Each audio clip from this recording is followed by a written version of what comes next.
सो hey guys, स्वागत है आप सभी का एक और नई वीडियो में। आज मैं आप सभी के लिए एक बार फिर से लेकर आ गया हूँ कुछ बेहद ज़्यादा खौफनाक कहानियाँ लेकर। अगर आप मेरे चैनल पर नए हो तो मेक श्योर कि आप इसे सब्सक्राइब करें, क्योंकि मैं आपके लिए ऐसी स्टोरीज लेकर आता रहता हूँ। इसी के साथ हम बढ़ते हैं आज की अपनी फर्स्ट स्टोरी की तरफ।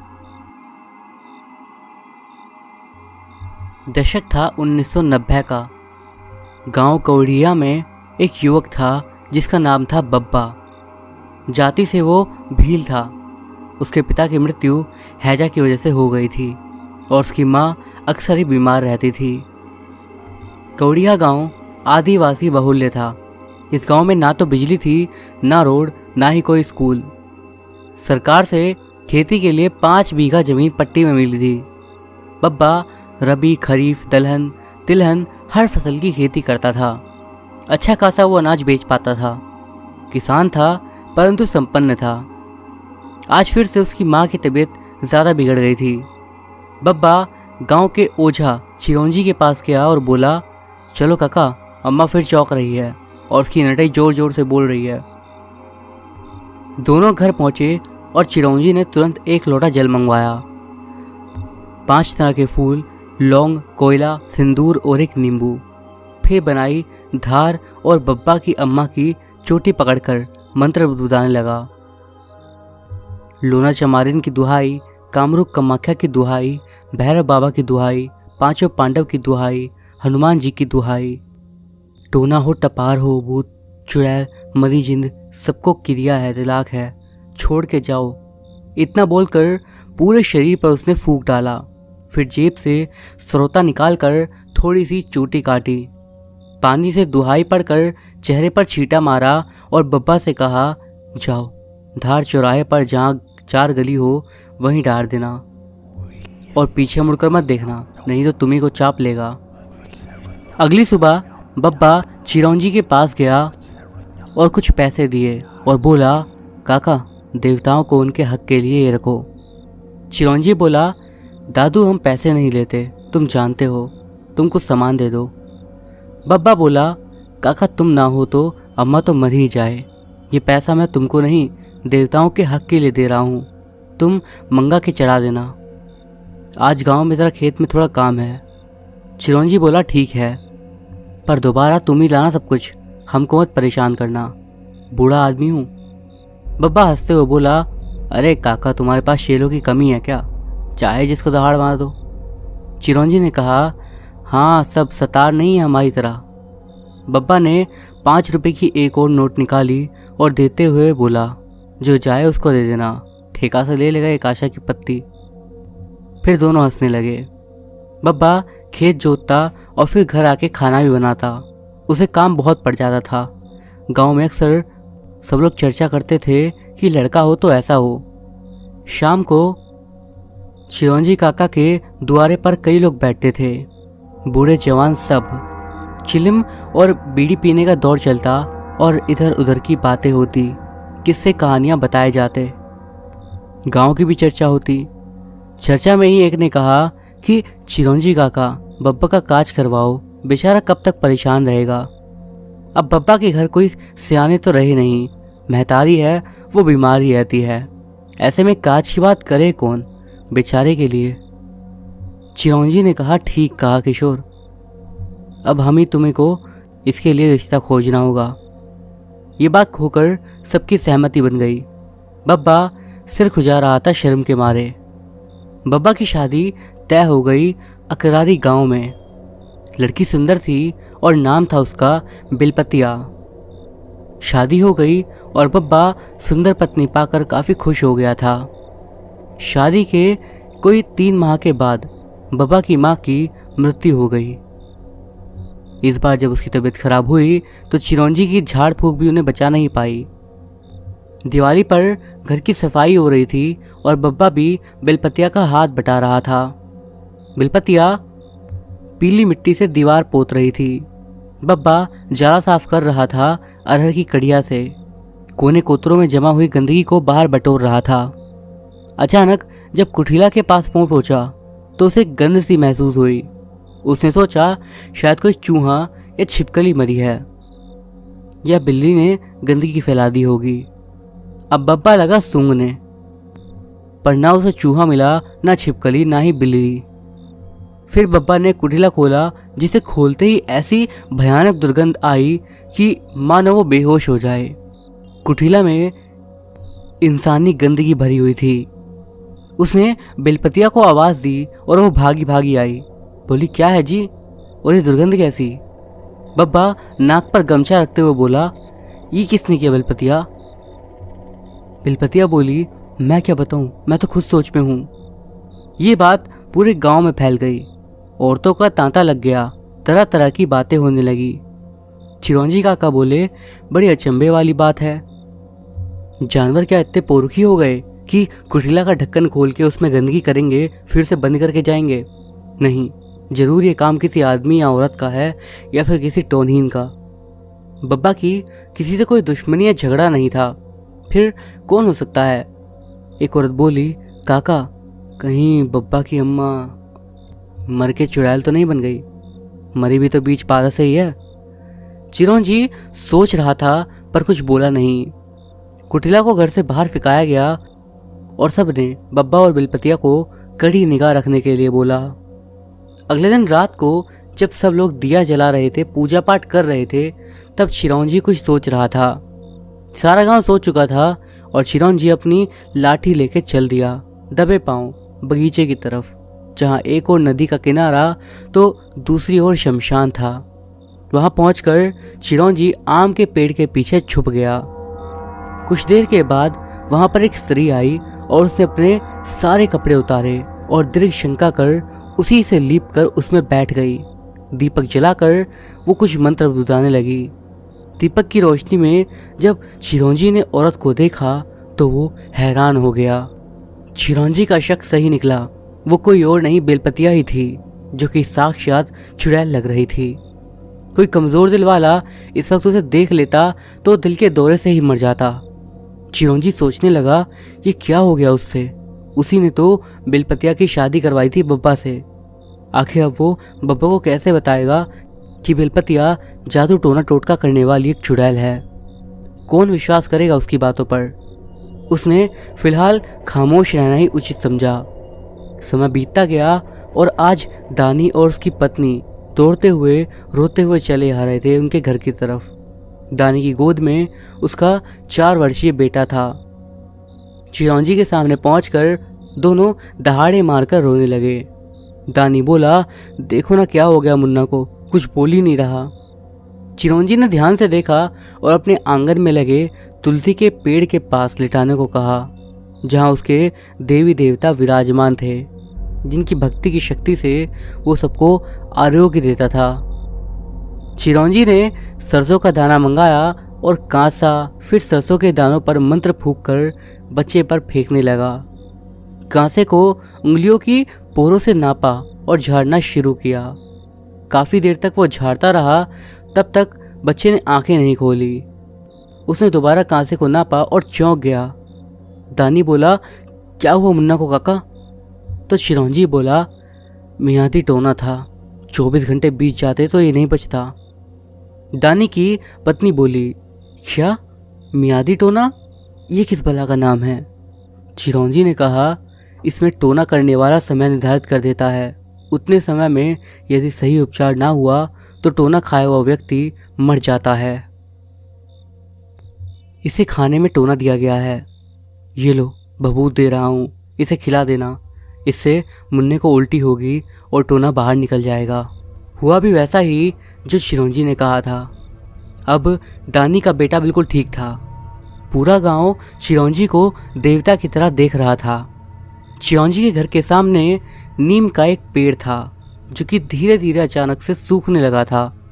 चिरौंजी हतप्रभ था और सहसा उसे कुछ याद आया और वह चौंक गया। उसने तत्काल कांसे से पेड़ को झाड़ना आरंभ किया। झाड़ने के बाद जब कांसा नापा तो वह चौंक गया। इसे भी टोना मारा गया था। गांव में अब हाहाकार मच गया था। आए दिन कोई ना कोई बीमार रहने लगा। 1-2 तो मर भी गए। गांव वाले अब चर्चा करने लगे कि आखिर ये सब हो क्या रहा है।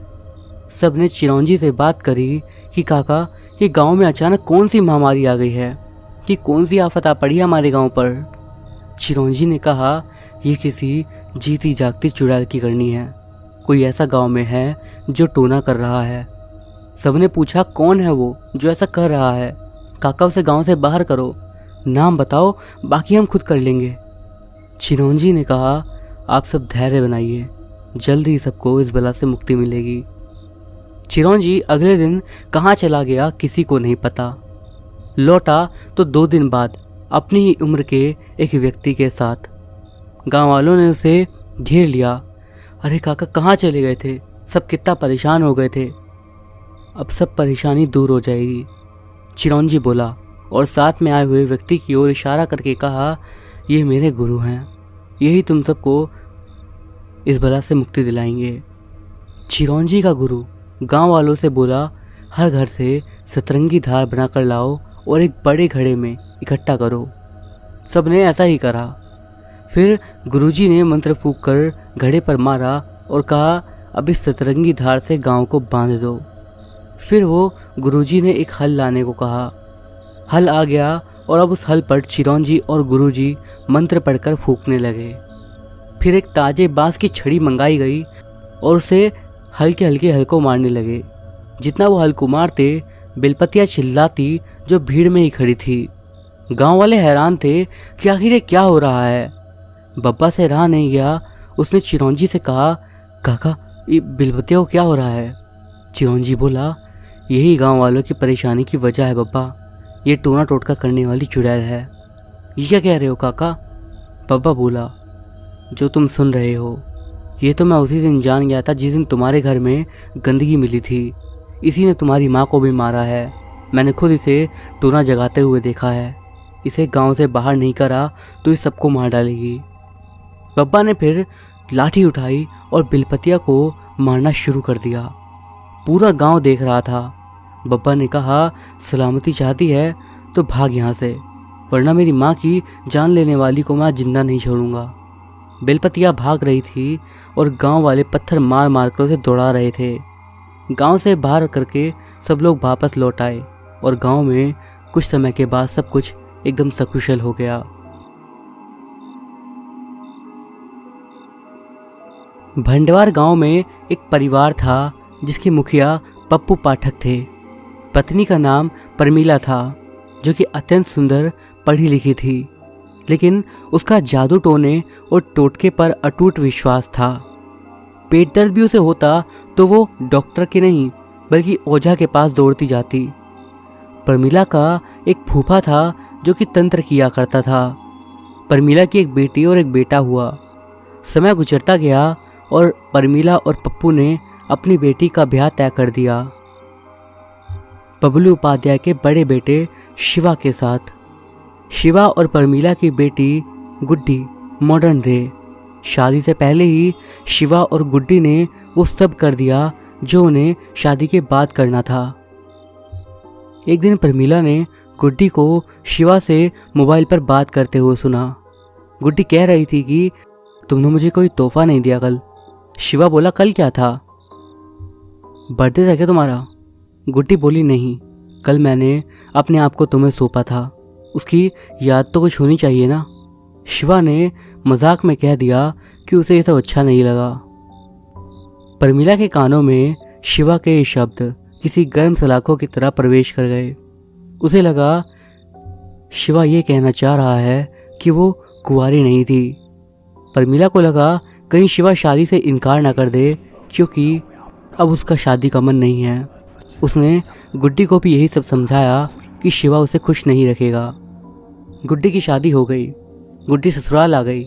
एक दिन उसने शिवा से बिना बताए उसकी जेब से रुपए निकाल लिए। शिवा इस बात से नाराज़ हो गया और उससे कहा, पैसा लेना था तो कम से कम बता तो दिया करो। मैं तो यही समझ के शहर गया था कि मेरी जेब में इतने रुपए हैं, वहाँ पहुँचा तो पता चला रुपए कम हैं। इस बात को लेकर तू मैमा हो गई शिवा और गुड्डी में। गुड्डी ने ये बात परमीला को बताई तो उसने कहा, मुझे तो पहले से मालूम था कि वो तुझे नहीं चाहता। परमीला अपने तांत्रिक फूफा के पास पहुंची और उससे कहा कि उसका दामाद किसी दूसरी औरत के चक्कर में है, इसीलिए उसकी लड़की को नहीं मानता। तांत्रिक ने उसे गुड्डी का कोई कपड़ा लाने के लिए कहा। परमीला ने गुड्डी से कहा, इस बार जब मायके आओगी तो एक ज़रूरी काम करना है। गुड्डी ने भी ऐसा ही करा। बाद में तांत्रिक फूफा ने उस कपड़े से वशीकरण तंत्र किया जिससे कि शिवा गुड्डी के वश में आ जाए। तंत्र का असर उस ढंग से नहीं हुआ जिस तरीके का परिणाम परमीला ने सोचा था। उल्टा कुछ दिन के बाद झगड़े अलग होने लगे गुड्डी और शिवा में। परमीला फिर से अपने तांत्रिक फूफा के पास गई। उसने बताया कि शिवा के घर के कुल देवता और देवी की छाया के कारण तंत्र ज़्यादा प्रभाव नहीं दिखा पाया। शिवा के घर में देवताओं की कृपा है, इसके लिए गुड्डी को घर में हर जगह गंदगी फैलानी होगी, तब जाकर काम बनेगा। तांत्रिक ने जैसा बताया, परमीला ने गुड्डी को ठीक वैसा ही करने को कहा। गुड्डी अपनी माँ की बात मानते हुए घर के कोने कोने में गंदगी रखने लगी। ठीक नवरात्रि में मायके में आ गई, जैसा कि तांत्रिक ने उससे कहा था। एक बार फिर से तांत्रिक ने अपनी तंत्र क्रिया करी, पर एक बार फिर से उसके अनुष्ठान ने उल्टा प्रभाव करा, जिससे शिवा और ज़्यादा चिड़चिड़ा हो गया। उसका दिमाग दूषित होना प्रारंभ हो गया। शिवा विक्षिप्त होने लगा। गुमसुम सा, खामोश सा, बेचैनी और उलझन उसे जीने नहीं दे रही थी। 2 महीने शिवा ने पागलों की तरह बिताए। शिवा फ़ोन करता गुड्डी को, लेकिन वो फ़ोन काट देती। एक दिन शिवा के गांव की कोई महिला भी अपनी बेटी को लेकर गई थी उसी तांत्रिक के पास। उस महिला ने तो गुड्डी को पहचान लिया, लेकिन गुड्डी उसे नहीं पहचानती थी। उसने परमीला और गुड्डी को तांत्रिक से शिवा को वशीभूत करने की बात सुन ली। वो जान गई कि शिवा की पत्नी अपने पति पर तंत्र मंत्र करवा रही है। उस महिला ने वहाँ से आने के बाद ये बात शिवा के घर में बताई। शिवा ये सब सुनकर अंदर ही अंदर और ज़्यादा टूट गया। शिवा के घर वाले गुड्डी को बुलाने के लिए उसके घर गए, पर परमीला ने कहा जब शिवा खुद उसे लेने आएगा वो तभी भेजेगी। दरअसल इसके पीछे भी कारण था। तांत्रिक ने कुछ प्रयोग बताए थे जो तभी होते जब शिवा ससुराल आता, जिसकी गारंटी तांत्रिक नहीं ले रखी थी। चाहे जो हो जाए वो शिवा को बुलाकर रहेगा। लेकिन जब शिवा नहीं आया तो उसने उच्चाटन का प्रयोग किया शिवा पर। तांत्रिक के सारे प्रयोग काम कर रहे थे शिवा पर, लेकिन शिवा की नफरत उसके प्रेम से ज़्यादा स्ट्रांग थी। इस वजह से वो जा नहीं रहा था, जबकि मन उसका यही कहता कि 24 घंटे बस ससुराल में दौड़कर पहुंच जाऊं। तांत्रिक ने सारे क्रियाकलाप करे, लेकिन शिवा नहीं आया। तब परमीला ने अपने तांत्रिक फूफा से कहा, ऐसा पति किस काम का जो मेरी बेटी को चाहता ही ना हो, इसीलिए ऐसे आदमी का होना या ना होने का क्या मायने हैं। तांत्रिक परमीला का भाव समझ गया और उसने मारण विद्या के प्रयोग से शिवा को रोगग्रस्त कर दिया। शिवा मृत्यु को प्राप्त हो गया। परमीला ने गुड्डी का विवाह दूसरी जगह कर दिया। कहते हैं भगवान सब देखते हैं, दंड किसी को पहले मिलता है, किसी को बाद में। बाद में वही हुआ तांत्रिक, परमीला और गुड्डी के साथ। शिवा को मारने के बाद वो तीनों लोग चैन से जी नहीं पाए और तीनों की ही निश्चित अंतराल के बाद मृत्यु हो गई। ईश्वर ने अपना न्याय किया। तंत्र मंत्र का बुरा इस्तेमाल करने वालों की दुर्गति अवश्य होती है और ये एक काट सत्य है। ईश्वर की लाठी दिखती नहीं, लेकिन उसकी चोट बहुत ज़बरदस्त होती है। नीलम अपने पति की मौत के बाद टूट चुकी थी। ना पास में पैसा, ना घर में अनाज। बच्चों को खिलाए तो क्या खिलाए। अभी तक पड़ोसी और कुछ रिश्तेदार मदद कर रहे थे, लेकिन कब तक मदद करेंगे वो। नीलम काम की तलाश में दिन भर भटकती, लेकिन उसे काम भी नहीं मिल रहा था। उसे ऐसा लग रहा था जैसे उसकी खुशकिस्मती भी उसके पति की तरह उसे छोड़कर चली गई है। जिंदगी से परेशान और मायूस नीलम घर लौटते समय रास्ते में एक बरगद के पेड़ के पास घंटों बैठा करती। बरगद की गोद में हनुमान जी की एक छोटी सी पत्थर की प्रतिमा थी। बरगद के चबूतरे से 2 कदम के फासले पर लगभग 6-7 बीघा जमीन पर कब्रिस्तान था, जो लोहे के इंगल और तार से चारों ओर से रुंधा हुआ था। उसी कब्रिस्तान की ओर मुंह कर कर नीलम बैठ जाती और रोती रहती। उसे लगता उसका पति भी उसे ऐसे ही छोड़कर चला गया है, जैसे कब्रिस्तान में बने कब्र के अंदर लेटे लोग अपने परिवारजनों को छोड़कर चले गए हैं। एक रात नीलम जब सो रही थी, अचानक उसे महसूस हुआ जैसे उसके बिस्तर पर कोई बैठा है। उसने आंखें खोलकर देखना चाहा, मगर उसकी आंखें खुल ना सकी। शरीर पर मानो उसका नियंत्रण था ही नहीं। वो हाथ पांव तक नहीं हिला पा रही थी। नीलम को अपने शरीर पर किसी मर्दाना हाथ का स्पर्श हुआ। शरीर में बिजली सी भर उठी और नीलम को बहुत ज़्यादा डर लगने लगा। वो बहुत ज़्यादा डर रही थी, पर कुछ देर के बाद पता नहीं उसे क्या हुआ कि वह गहरी नींद में चली गई। सपने में नीलम ने एक बहुत ही सुंदर आदमी को देखा और वो उससे कह रहा था कि अब तुम्हें परेशान होने की ज़रूरत नहीं है। वो नीलम का हाथ पकड़कर उसके साथ साथ चलने लगा। वो बोले जा रहा था और नीलम बस सुन रही थी। उस आदमी ने नीलम से कहा, तुम मुझे पसंद हो और मैं तुमसे प्यार करने लगा हूँ। बस इतना जान लो कि मैं इस दुनिया का नहीं हूँ। अब से तुम्हें कोई दुख नहीं होगा, कोई तकलीफ़ नहीं होगी। मैं हमेशा तुम्हारे साथ रहूँगा। बस तुम्हें इस बात का ख्याल रखना है कि तुम हमेशा साफ़ सुथरी रहो, इत्र या कोई अच्छी खुशबू लगाओ। बस इस बारे में किसी को कुछ मत बताना। आज से तुम्हारी हर समस्या का खात्मा आहिस्ता आहिस्ता होने लगेगा। नीलम की आंखें खुली तो वो चौंक कर बैठ गई। उसकी सांसें काफ़ी तेज़ थी और पूरा शरीर पसीने से नहाया हुआ था। नीलम कुछ समझ नहीं पा रही थी कि जो कुछ भी उसके साथ अभी भी घटित हुआ वो उस पर यकीन करे या ना करे। तभी उसको एहसास होता है कि उसे एक साया अपने कमरे के किनारे पर दिखा। वो जैसे ही उठकर वहाँ पर गई तो उसे वो साया गायब होता हुआ दिखाई दिया। नीलम को पूर्ण विश्वास हो जाता है कि हो ना हो ये कोई चिन्ह है जो कि उसके पास आया था। नीलम अपने भाग्य को स्वीकार कर लेती है और सब कुछ उसी तरह करना शुरू कर देती है जैसा कि उसे अपने सपने में उस सुंदर व्यक्ति ने कहा था। कब्रिस्तान का वो जिन्न अब हर रात नीलम के सपने में आता है और पूरे सपने में वो बस उससे बात करता रहता है और फिर चला जाता है। धीरे धीरे नीलम की ज़िंदगी का भाग्य उदय हो जाता है और उसे कॉलेज में चपरासी की एक सरकारी नौकरी मिल जाती है। अब वो और उसके बच्चे अच्छे से खाते पीते हैं और उसका हर बिगड़ा हुआ काम बनने लगता है। नीलम को कोई कमी नहीं रहती है और अब उसको सब कुछ मिल जाता है। उसके बच्चे भी बड़े हो जाते हैं और उनकी शादी भी हो जाती है और सब अपना अपना कारोबार करने लगते हैं। नीलम अब 50 पार हो चुकी है। एक रात जिन्न ने नीलम से कहा अब वो जाएगा। यदि नीलम को कोई तकलीफ़ होगी वो बस तभी आएगा। सुबह जब नीलम उठती है तो एक पोटली रखी होती है उसके सिरहाने पर और उसके अंदर सोने और चांदी के जेवरात थे। नीलम आज भी उस जिन्न के नाम से सुबह शाम 2 अगरबत्ती सुलगाती है और उसे याद करती है। कब्रिस्तान वाले जिन्न की कृपा आज भी उसके ऊपर बराबर बरसती है।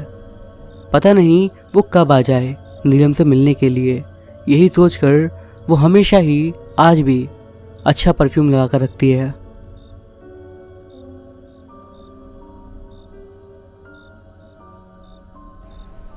माँ मैं खेत पर जा रही हूँ बाबा की मदद करने। कोई काम हो तो बोल दो, जल्दी से ख़त्म करके निकलूँ मैं। वहाँ बाबा अकेले परेशान हो रहे होंगे खेत पर। यह है गीतांजलि का छोटा सा परिवार जिसमें है उनके पति सुरेश, बेटी सुमन और बेटा सोहन। ठीक है बेटी, तू संभल के जा, यहाँ के सारे काम मैं खुद कर लूँगी। वैसे भी आज खेत में काम ज़्यादा है तो तू चली जा। सुबह से तेरे बाबा और भाई खेत में लगे हुए हैं। तू चली जाएगी तो उन्हें थोड़ी मदद हो जाएगी। और जाके कह देना तेरे बाबा से कि आज हम उनकी पसंद का खाना बनाए हैं। जल्दी से सारा काम करके हम भी आते हैं खेत पर तुम सबके लिए गर्मा गर्म खाना लेकर। ठीक है माँ, कहकर सुमन खेत पर चली गई। सुमन खेत पर गई तो उसके बाबा और भाई खेत की फसल काटने में लगे हुए थे। चूँकि वो गर्मी का मौसम था तो सभी गर्मी से बेहाल हो रहे थे। सुमन उनके लिए पानी लाई थी तो सभी ने पानी पीकर वहीं खेत के पास लगे शीशम के पेड़ के नीचे आराम किया। सुमन ने अपनी माँ की कही हुई वो बात बाबा से कह दी, जिसे सुन सोहन बहुत खुश हुआ। थोड़ी देर इधर उधर की बातें करने के बाद तीनों वापस से काम करने चले गए खेत में। मोतीपुर गांव पहाड़ों में बसा सुंदर सा गांव था, जिसके चारों तरफ बाग बगीचे, तालाब और नदियां थी, जिनमें साफ पानी बहा करता था। इसी गांव में गीतांजलि जी का परिवार रहता था। उनका परिवार गांव से बाहर की तरफ था। उनके खेत की दाईं तरफ नदी बहती थी और नदी के तरफ एक बहुत ही पुराना मंदिर था। उस मंदिर के बारे में ऐसा कहा जाता था कि अगर किसी के ऊपर भूत प्रेत का साया है या कोई और समस्या है, चाहे वो जैसी भी हो, उस मंदिर में जाकर उनको इन सबसे आराम मिलता था। उस मंदिर पर हमेशा गाने बजते रहते थे। ये तो हो गया गांव का परिचय। अब वापस आते हैं अपनी घटना पर, जहां सुमन अपने भाई और बाबा की मदद कर रही है। फसल काटते काटते दोपहर के 2 बज जाते हैं। अब सभी को जोर से भूख लगती है। थोड़ी ही देर में गीतांजलि जी सभी के लिए खाना लेकर आते हुए दिखती हैं। उन्हें आता देख बच्चे बहुत खुश हुए। थोड़ी ही देर में सभी शीशम के पेड़ के नीचे बैठकर खाने का आनंद लेने लगे। खाना खत्म होने के बाद सभी ने खाने की तारीफ करी और थोड़ी देर आराम करने के बाद सभी वापस से खेत में जाकर काम करने लगे।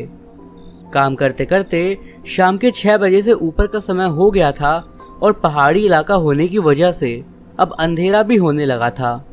अब इक्का दुक्का गांव वाले ही अपने खेत में रह गए थे, बाकी सब अपने घर लौट चुके थे। सुरेश जी के खेत के बगल में ही उनके सबसे अच्छे मित्र रामकिशोर जी का भी खेत था। दोनों की पत्नियों की आपस में खूब बनती थी। रामकिशोर जी की पत्नी का नाम नीलम था और अब वहां पर सिर्फ रामकिशोर और सुरेश जी का परिवार ही बचा था। उन्होंने खेतों में थोड़ी देर और काम करना मुनासिब समझा। वो लोग आपस में हंसते बोलते हुए काम करने लगे। तभी वहां स्थित मंदिर में गाने बजने लगे, पर और दिन से अलग। आज भक्ति गीत की जगह फिल्मों के गाने आज वहां पर बज रहे थे। गीतांजलि को शुरू से ही गानों का बहुत शौक था। उसे गाना गाना बहुत पसंद था। गाने के बोल सुनकर गीतांजलि का मन भी थिरकने लगा और वो भी गाने के सुर में सुर मिलाकर ऊंची आवाज में गाने लगी और जोर जोर से हंसने लगी। उसे ऐसा करता देख नीलम ने उसे तुरंत मना करा और बोली कि ऐसे खुले खेत खलिहानों में शाम के समय हंसना या गाना अच्छा नहीं है, क्योंकि ये सब भूत प्रेत और अतृप्त आत्माओं को अच्छा नहीं लगता और वो तुम्हारे पीछे भी लग सकते हैं और तुम्हें या तुम्हारे परिवार को नुकसान भी पहुंचा सकते हैं। और उसकी ये बात सुनकर सभी वहां पर हंसने लगे और गीतांजलि ने भी हंसते हुए कहा कि ऐसा कुछ नहीं होता, ये बस मन का वहम है। कहाँ इन सब बातों में यकीन कर रही हो, और अगर ऐसा कुछ होता तो वहाँ मंदिर में इतने समय ऐसा गाना क्यों बजाते। हाँ बोल, इसलिए तू भी इन बातों को छोड़ दे और गाने का आनंद ले। नीलम उसे बार बार मना करती रही, पर उसने उसकी एक ना सुनी और जल्दी ही काम निपटाकर अपने अपने घर चले गए सब। रात में खाना खाते समय आपने सुना नीलम क्या बोल रही थी खेत पर, भूत पिशाच वगैरह वगैरह। कि नीलम भी ना पता नहीं क्या क्या मानती रहती है। अरे भाई, तुम्हारी सहेली है, तुम जानो और वो, मुझे तो बीच में मत ही घसीटो। खाना खाने के बाद सभी सोने चले गए। गीतांजलि ने भी बर्तन उठाए और उन्हें धोने के लिए चली गई। इधर रामकिशोर जी के घर पर नीलम सामने खाना लेकर बैठी है और कुछ सोच रही है। उसे ऐसे देखकर रामकिशोर जी ने उसे टोकते हुए कहा कि क्या सोच रही हो, खाना ठंडा हो रहा है। कुछ नहीं, बस गीतांजलि ने आज जो मेरी बात नहीं मानी और किया, उसी बात से थोड़ा मन घबरा रहा है। नीलम, ऐसा कुछ नहीं होता, तुम बस ज़्यादा सोच रही हो।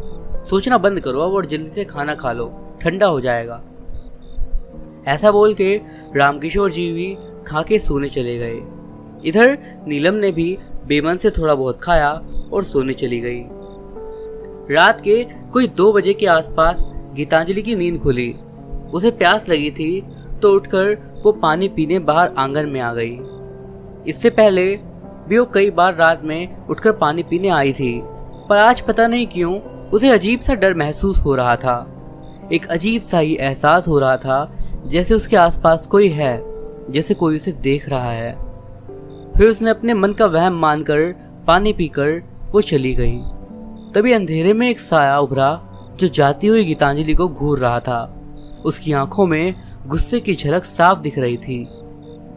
अगले दिन सुबह 4 बजे उठकर गीतांजलि ने आंगन में झाड़ू लगाई और बर्तन धोए। और सभी के लिए नाश्ता बनाने में लग गई। पर आज उसे अपना सर कुछ भारी लग रहा था। फिर उसने इस बात पर ध्यान न देकर वापस से अपने काम में लग गई। थोड़ी ही देर में सभी उठकर नहा धोकर नाश्ता करे और खेत पर चले गए। सभी के जाने के बाद गीतांजलि ने भी घर के बाकी बचे हुए काम फटाफट करे और दोपहर में वो भी खेत पर पहुंच गई। सभी के लिए खाना खाकर, सभी के लिए खाना लेकर एक बार फिर सभी ने शीशम के पेड़ के नीचे बैठकर एक साथ खाना खाया और थोड़ी देर इधर उधर की बातें करी और फिर वापस से अपने अपने काम में लग गए। पर आज गीतांजलि का मन काम करने में नहीं लग रहा था और ये बात नीलम ने पहचान ली थी। उसने पूछा तो गीतांजलि ने उसे बता दिया कि आज इसका शरीर और सर दोनों ही बहुत भारी लग रहे हैं। इस पर नीलम ने पूछा कि रात में नींद पूरी नहीं हुई क्या? तो गीतांजलि ने कहा नहीं, कुछ नहीं, ऐसे ही। उसने रात की बात छुपा ली और कहा कि लगता है सोने में कोई परेशानी हुई होगी, 1-2 दिन में आराम करूंगी, सही हो जाएगा। ऐसा बोलकर वापस काम में लग गई। पर पता नहीं क्यों नीलम को उसकी बातों पर यकीन नहीं हुआ। पर फिर उसने ये सोच के अपने दिमाग से बात निकाल दी कि शायद वो ज़्यादा सोच रही है और वो भी खेतों के काम करने में लग गई। ऐसे ही काम करते हुए शाम के 6 बजे से ऊपर का समय हो गया। आज मंदिर में फिर से गाने बज रहे थे और उस दिन की अपेक्षा आज भक्ति गीत बज रहे थे। नीलम ने गीतांजलि की तरफ देखा तो उस दिन की तरह कोई रुचि नहीं दिखा रही थी, चुपचाप बस अपना काम कर रही थी। नीलम को ये बात थोड़ी अजीब लगी, पर फिर उसने ये सोचा कि गीतांजलि की तबीयत आज ठीक नहीं है तो कुछ पूछा नहीं। थोड़ी देर के बाद सभी अपना काम खत्म करके घर के लिए निकल गए। रात में सभी खा पी के सो गए। करीब रात के 1 बजे के आसपास गीतांजलि की आंख एक आवाज से खुली, जैसे 2 लोग आपस में बातें कर रहे हो, और ये आवाज छत के ऊपर से आ रही थी। गीतांजलि को थोड़ा अजीब लगा, कितनी रात गए, उसकी छत पर ये कौन बात कर रहे हैं। पहले तो उसने अपने आसपास देखा तो सभी लोग आराम से सो रहे थे। फिर उसके मन में चोरों का ख्याल आया कि कहीं घर में चोर तो नहीं घुस आए। इस ख्याल के आते ही वो अकेले उठकर छत की तरफ जाने लगी। जब वो छत पर पहुंची तो उसने 2 लोगों की आपस में बात करते हुए देखा, पर अंधेरा होने की वजह से उसको सिर्फ परछाई नजर आ रही थी। कौन है वहां? उस तरफ से कोई जवाब नहीं आया। उसने फिर से पूछा, मैं पूछती हूँ कौन है वहां? पर अब दोनों परछाई चुपचाप अपनी जगह पर खड़ी थी। ना तो वो हिल डुल रही थी और ना ही कुछ बोल रही थी।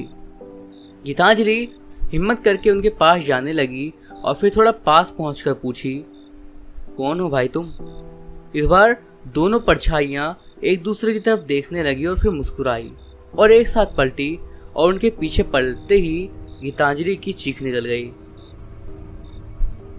गीतांजलि की चीख की आवाज़ सुनकर रमेश और बच्चे दौड़कर छत पर जाते हैं तो देखते हैं कि गीतांजलि नीचे ज़मीन पर बेहोश पड़ी है।